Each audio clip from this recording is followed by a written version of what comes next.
Right now, the Minnesota House of Representatives is working overtime to combat COVID-19 and make sure that we're protecting our frontline workers during this crisis.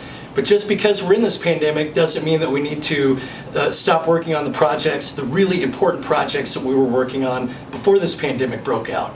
And that's why I'm so proud to be on the bonding committee and be working with Firefighters for Healing to make sure that for our frontline workers who need treatment at the Hennepin County Medical Center, we're working hard on making sure that we have a bonding bill that has funding for having these 12 housing units right across the street from the HCMC, so that for our brave frontline workers, if they or their families need to get treatment at HCMC, rather than deal with all the hassle and stress of finding a hotel and parking and navigating, no, we want to have their backs. We want to make sure that they've got safe, easy, convenient housing right across the street. So we're working hard to address this pandemic, but we're also working hard to make sure that that important project gets moved forward for our firefighters and for our first responders. We're putting everything on the line to protect Minnesotans during this time of crisis.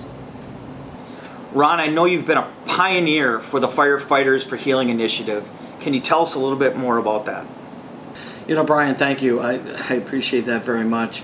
As Representative Wolgamott indicated, there is a very important piece of legislation that is currently pending before the House and Senate, and specifically it involves the Firefighters for Healing.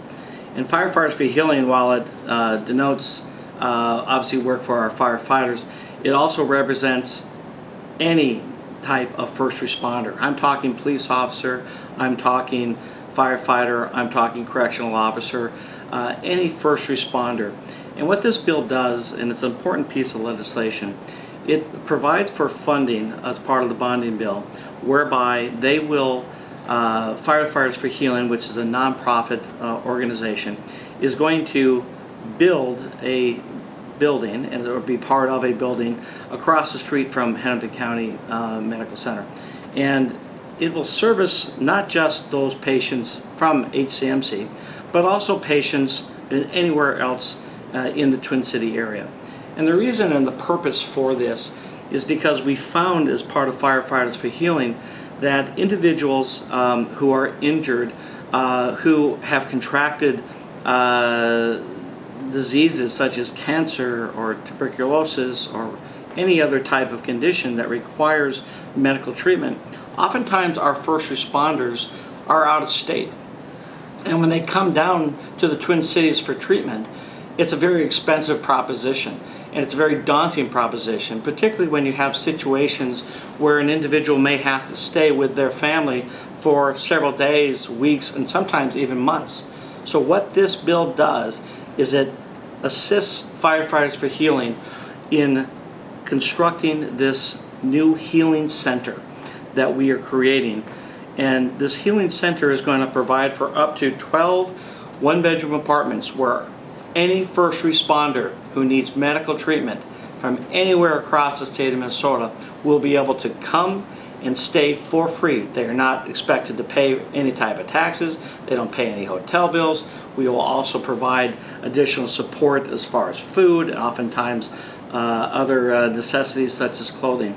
But this facility will provide for an area where they can stay during the course of their treatment free of charge. And this is available to any first responder. It's going to be available to all of our police officers, firefighters, paramedics, etc., that are outstate that need a place to stay. Or, for example, if they have to, maybe they're from the Twin Cities, but they have families that are coming in to support them during the course of their treatment, this facility will be there for them.